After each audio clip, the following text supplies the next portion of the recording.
So, welcome to OpenExO Live on a Tuesday. There we go. Welcome to OpenExO Live on a Tuesday. My name is Lance Pepler. This is the Tuesday edition, like I said, and Thursday edition is done by Kevin Allen. So, Thursday at this time, there will be another edition of OpenExO Live. So, OpenExO's purpose is to transform the world for a better future. And part of this purpose is to assist organizations of all sizes, private and public sector, to transform and thrive in the new economy. That's what we want to do with OpenExO. We want to change the world. So for this Tuesday edition of OpenExO Live, we'll showcase OpenExO partners. And there's 15 around the world that are part of the OpenExO partner program, and they've all gone through a certification program. They're all very experienced, and every Tuesday we bring one on and we showcase them. So this is your time for questions. If you have any questions whatsoever, the harder the better, then please put them in the chat and we'll ask our guest. And today, our guest is Francisco Milagres from a partner called Mirach in Brazil. And his LinkedIn tagline says, "Powered by a 10x mindset, I enable disruptive abilities and help navigate corporate immune systems." So I'm going to bring Francisco on. Hi, Francisco. Welcome to the show. Hi, Lance. Thanks for having me. It's a pleasure. No, it's wonderful having you here. Where am I speaking to you from today? I'm based in Porto Alegre, in the south of Brazil. Awesome. That's brilliant. So, Francisco, we've got 2 comments already from Angelo Ortega that you can see there. He's from Chile. And so welcome. Everybody else, if you've got comments, please put them in the chat and we'll get to them. When Francisco is talking, I'll put some comments in as well. So, Francisco, how is Brazil doing at the moment with COVID and the economy, and what's the situation in Brazil? Yeah, as everybody can also catch up through the news, we have been facing not only a health crisis, a global crisis. Of course, we are just arrived facing the plateau, and hopefully we see going down.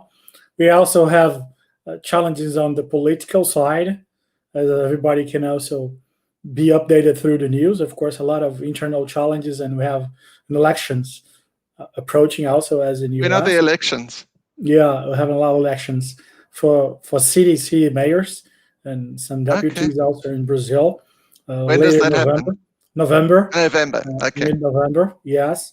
And also, of course, we have an economical challenge. So we have a triple challenges of health, political, and economics. But we have been keeping up, and I think it's a moment for us to reflect and be more focusing on how to deal with these challenges. But it's a tough moment for global, but especially for Brazil, for our environment.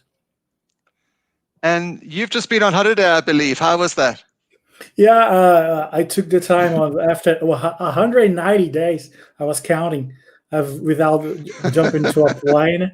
It took 1 week, not off, but I was working in front of the beach. I was very lucky to be able to jump on a plane and spend kind of 1 week with family in front of the beach in the beautiful state of Bahia, the south of Bahia. And, awesome. Yeah, but it was very good. I just got back home yesterday night and feel energized back again for the last part of the year and the beginning of the spring here in Brazil. Well, it's great to have you back, Francisco. Back working hard again. Yeah, Although you worked hard while you were on the beach. Yeah, I was kind of more productive, working only 3-4 hours a day, but I felt that these 3-4 hours were very intense, but glad to be back. Brilliant. So, Francisco, can you give us an overview of your career to date and leading up to the founding of Mirach, and what you do with Mirach as a company? Yeah, great question, Lance. So my background is in computer science. I remember I got my first computer when I was 11 years old. And I remember that, great to see you here also, Kevin. I remember that when I got the first computer when I was 11. I remember some CIOs and CDOs, head of ITs at local companies went home to visit the old, large, and strange computer that I had inside a separate room at my home when I was 11. I'm 42 now, so kind of. Was it the Commodore 64? No, it was at XP, PC XP. XP, okay. Not that old. So I'm older than you are. Yeah. Anyway, carry on. Yeah, and then I was passionate about computers and got a technical study, technical school, and then a university in computer science. Then had a master's in computer science, focused on privacy. My master's I was in 2004, master thesis on computer science, and then after that I started my career in computer networks and security and privacy. I work in a large bank, Santander Bank here in Brazil. I worked for KPMG for 5 years, partly supporting audit processes in large corporations such as HSBC, Petrobras, and large corporations. And then I moved to advisory services at KPMG. But out of a sudden, I decided to go to the startup and venture capital environment. So 2011, I joined a holding company that was looking for growth and for growing internationally in the cybersecurity arena. So I joined the two parts of being in venture capital and also have been working with large corporations and was the CEO of this holding company. We grow a lot. Then in 2013, we finished raising capital and I decided to take a 1 year kind of half period working, advising them, but advising other companies. And then that was the moment that I connected with this new mindset of exponentials through Singularity University. Okay. I attended an executive program at SU on October 2013. I remember that year I also spent 10 days at Kellogg Business School on a M&A business training that think about venture capital. Then when I moved to SU as a completely different mindset, not traditional university, not traditional training program. And I remember that when I left and came back to Brazil, I need to do something very differently. And I was connected with SU in two ways. The first one was that SU was planning right after I came back in 2014, when I decided to advise other companies, and I created Mirach to advise other companies and growing with technology, strategy, and venture capital. I remember that one key person at SU asked me to be one of the volunteers to start the process of bringing the message, creating chapters, and the process of kind of being an ambassador for SU in Brazil. I remember that I was with Marconi and also another ambassador for OpenExO and Andre, a friend from Rio. We started together to be an ambassadors at SU. And after that, we signed an agreement, 2017, 16. We co-produced the first event in 2018. And we did an early exit for this license to a large company in Brazil that co-produced with us the first event, 2018. But I think the main moment, of course, we had opportunity to spread the news and spread the message about EXO and exponentials. But was that the same time that I was connected with Salim when he sent a message with for the community, asking for volunteers to read the book, to comment, and to engage? And that's where we are in now. 2014 Sure. was the same moment that I started my company and connected with SU and EXO since the beginning. So that was the starting point of my company, 2013 and 14. Wow. Yeah, a lot of people have come through Singularity University, and then that's the same journey as you've had now, and exposure to OpenExO and exponential thinking. Horatio, nice to hear from you. That's brilliant. Yeah, So also nice to hear from you. So if you have a question, please just put it in the chat, everybody. Francisco, you like difficult questions, hey? Yes, just please. The more difficult, the better. Yeah, shout out. Yeah. So what's it like in Brazil at the moment? Are companies looking at transformation? Are they looking at new products and services? What is the feeling in Brazil area at the moment? Are they changing? Are they interested in changing? What's the mood like there? I've been discussing with a lot of board members, CEOs, and shareholders about this, Lance. And the feeling, I'm also part of an innovation committee with a large healthcare plan also. This is a topic that we have every 2 weeks. So how can we be on the same pace when a new challenge like this, like COVID, appears, and we must be ready for this? How can we be?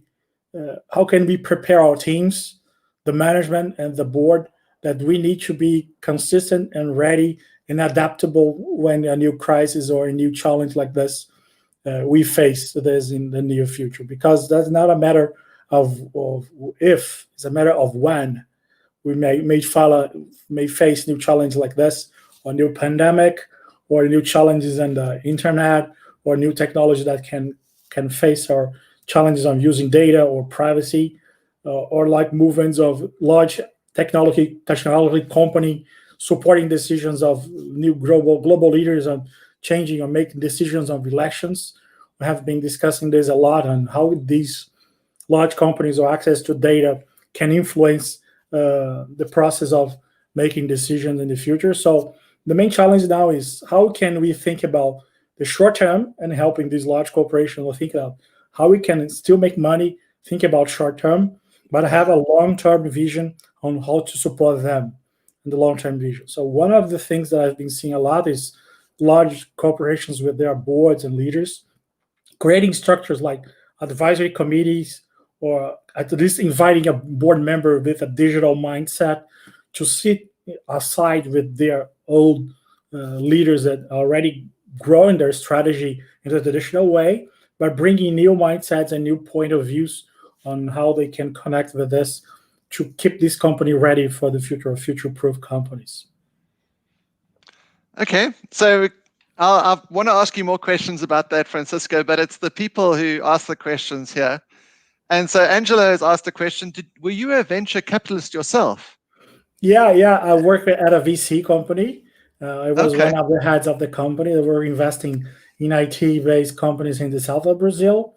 And at this moment, I'm creating a venture capital fund for the ag tech sector, for technology in the agriculture sector. So it's just the beginning. We're just beginning the portfolio.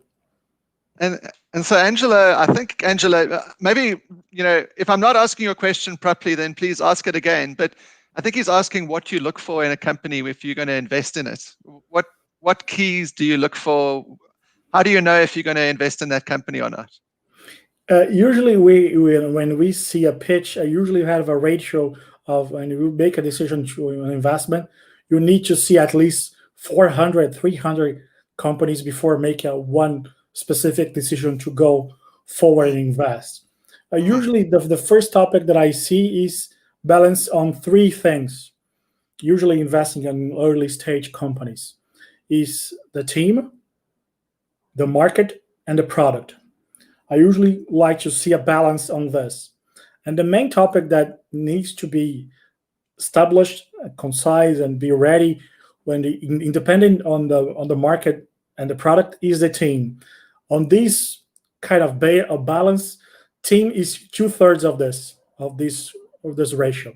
If the team is good, to be ready, to be focused and 100% focusing in the future of the business, and to be not splitting time with other side business, or not with different agenda, or kind of the entrepreneur that is bringing up a company that is planning to sell within 2 years, but to bring up a company for the future.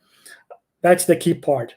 And then for the market, usually the market is ready or asking for a product or having an issue that the team is ready to tackle this, and you create a product from scratch.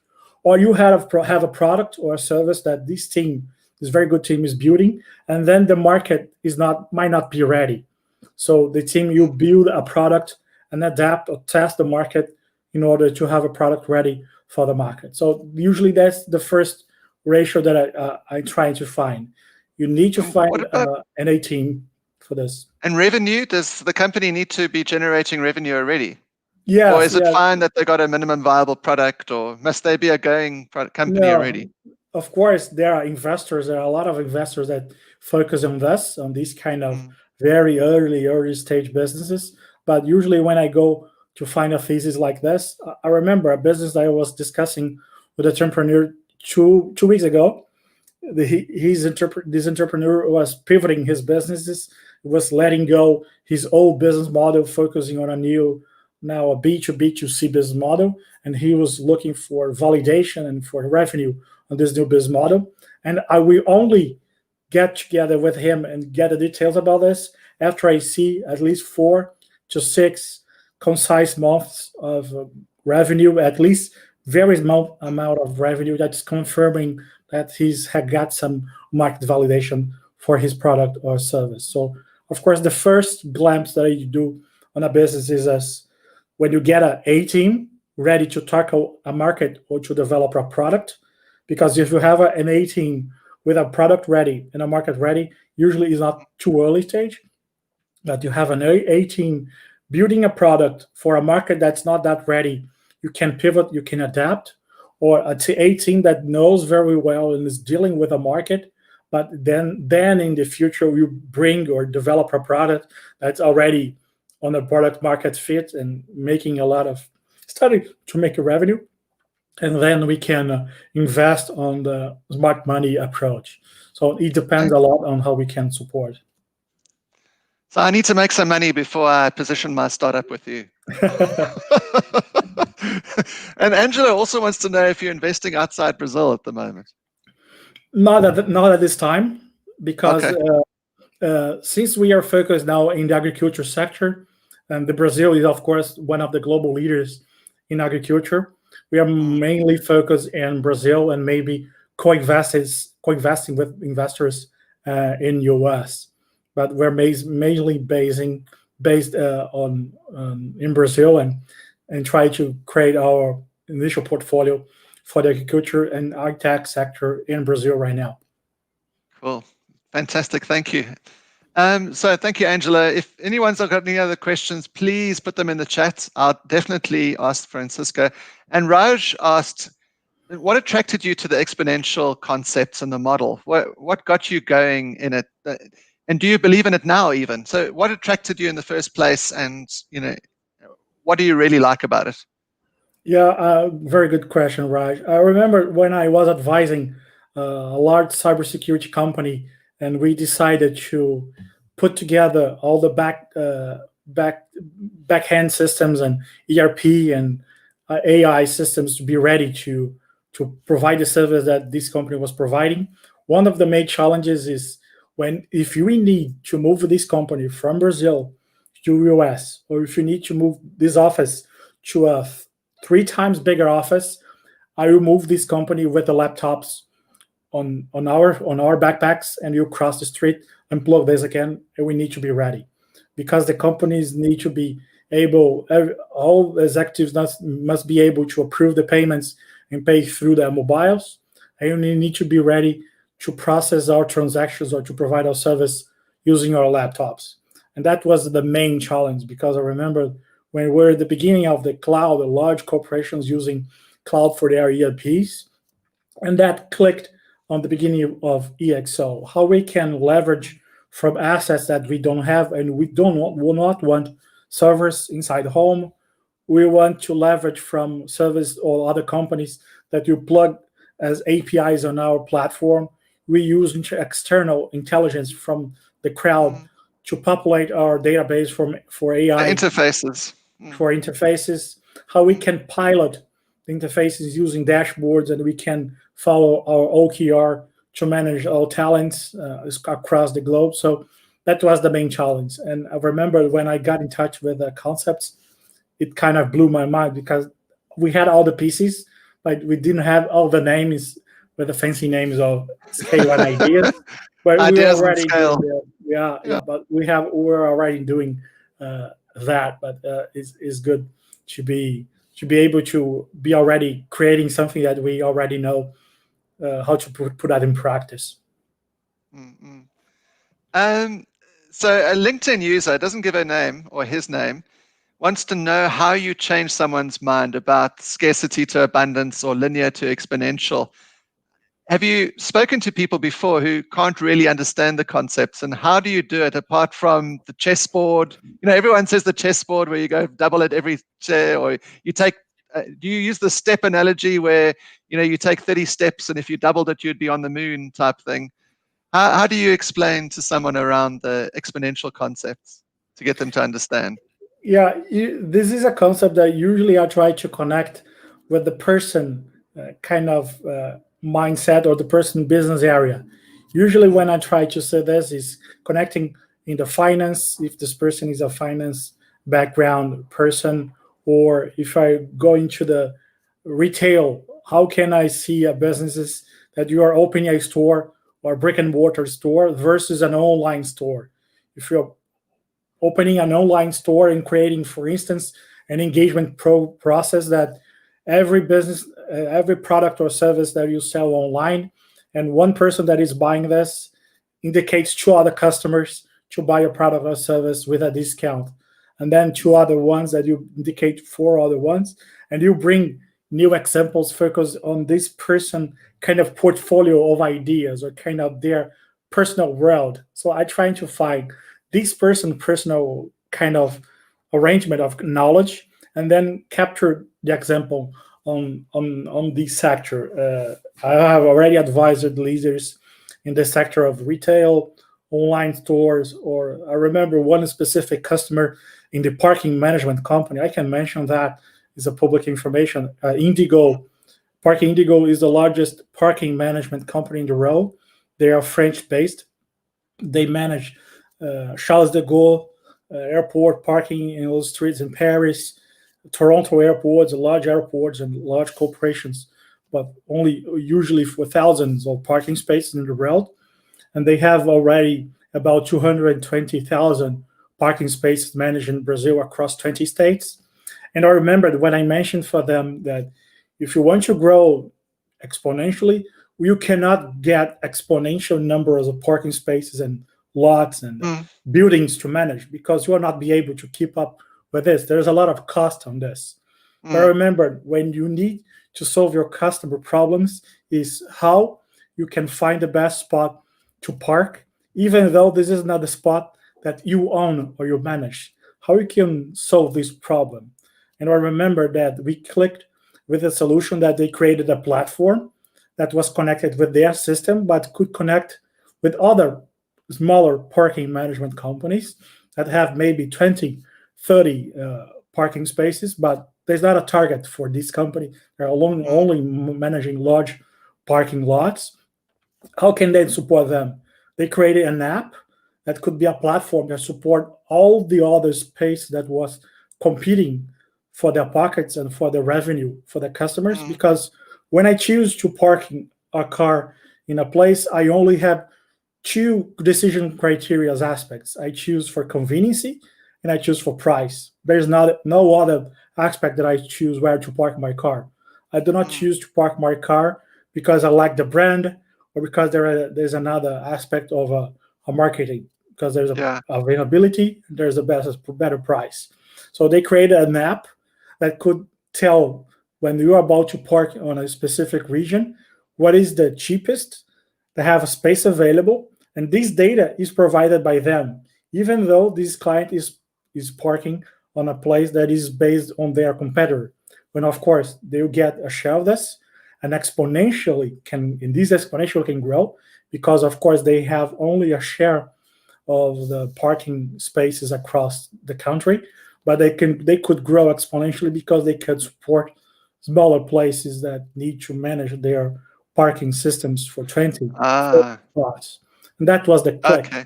And then we created a platform that is now global through Indigo. It's called OpenGo.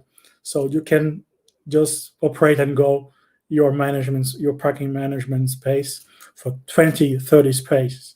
And Mm, there's a lot of service that we can connect through the mindset of EXO exponentials. But I think the key is to show on your customer or client how you can get their group of knowledge or their sector or their industry and then bring this example. I think these mm. traditional ones is kind of quite easier to capture. Yeah, that makes a lot of sense. So it's your thinking, and if you can expand. Um, Francisco, Angelo wants to know how you can 10x his sales.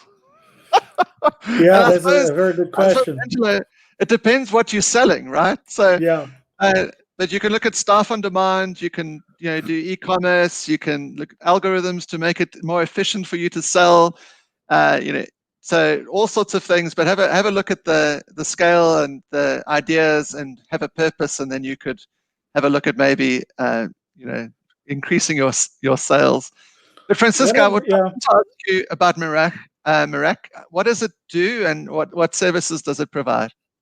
Yeah, I created kind of an array of service that usually is connected in the beginning, as you mentioned, Lance, how to change the mindset and to kind of transform this mindset of great leaders through talks and workshops. So I've been speaking for large corporations and specific in keynote sessions and talks. I have an event that I think you can post online, Expo Gestão. There is an event that I will speak within a couple of weeks.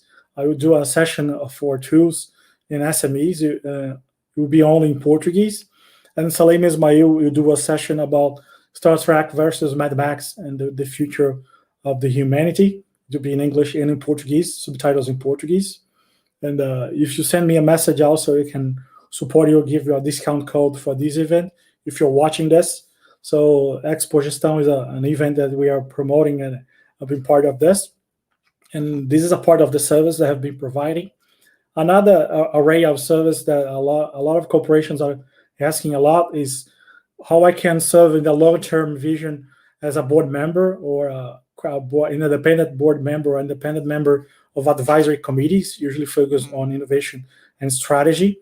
I'm also already part of an innovation and strategy committee at a large healthcare plan in Brazil. So I think about the future already here in Brazil for this. This is a second section of this. And of course, a lot of other companies are asking how I can transform this in the long-term vision. And we are applying EXO sprints for companies based in Brazil, usually for smaller companies. If you are thinking about larger ones like listed companies or companies above 1,000 employees or larger ones, I've been working in partnership with EXO Works. There's another partner, a global partner they have been working with together with Emily. And I hope to interview them next week, this Tuesday. EXO Works, so that's coming up next Tuesday. Yeah, and actually, we also paste a link for Contrarian Agriculture. Contrarian is a series of events that I'm also co-producing a section of our innovation. This is the second edition also of the event focus in the future of kind of contrarian mindset in the agricultural sector. Have been inviting leaders from China, US, Brazil, and Argentina, I think Germany also, about the future of agriculture. And I will be co-producing, and leading a session only focused in innovation. So we will have soon a website also in English. If you want to get further information, just drop me a message, and I'll be glad to share with you. And what is your email address, Francisco? I see you using a coffee cup from your company. Yeah, I have one. Yeah. And let me just say it to people quickly. We've got 2 minutes more with Francisco, so I can take one more question. You've been a very engaging audience so far. If you've got one more question, I can ask Francisco, but we've only got a few more minutes left. So Francisco, what's the email address people can contact you on? Yeah, you can reach me out on LinkedIn. You can add, I already saw some additions on LinkedIn. You can visit mirach.com, and you go all the way down on the website. There is a section with all the links for social networks. You can find emails, direct WhatsApp for my company. So you can find every link for social networks at the bottom of mirach.com website, and you can find all the social networks that I'm on. And you can find all the contact over there, and how to reach out is pretty easy, pretty straightforward. Cool. So I put the website. Oh, here we go. One more question. This is the last question. Any predictions for the rest of 2020? But you've only got 1 minute to answer the question. Yeah. The prediction that I have is that we will expect at least for 1 year and 1 year and a half to see some vaccine and to expect some normal mindset for the future. We must expect for the better, but we must be ready for the worst. So that usually when I see that we must be ready for this. think about your business in digital and think about that. Expect to have this scenario at least for 2 years, but work that you are hoping this for at least 1 year and a half, 1 year, Mm, and of course transitioning everything that you can to working online. I think would be better for us to not expect to be working and getting planes and travel as we traveled before within mm, no more than 1 year and a half. yeah. Yeah. So thank you very much, Francisco. I really appreciate you being with me tonight or tonight for me. For your, is it afternoon for you already, or still morning? Yeah, afternoon, Afternoon, 2:30 p.m. 2:30 p.m. So thank you very much, Francisco. I really appreciate you, and thank you. I'm going to say goodbye to you now. Thank you, Francisco. Thank you, Lance. Thank you, everybody. Okay, Bye bye. bye bye. And thank you very much, everyone, for your really great questions, your engagement. Thank you so much for that. Stay tuned for Thursday. So same time, OpenExO Live with Kevin Allen. So Kevin Allen, who posted or put a comment there right at the end and at the beginning. So Kevin Allen, the one and only, he will be doing the Thursday edition of OpenExO Live. And so thank you so much. I'm going to play out with some messaging, and then I'll see you next Tuesday, where hopefully our guest will be Emily from ExoWork. So until then, bye-bye.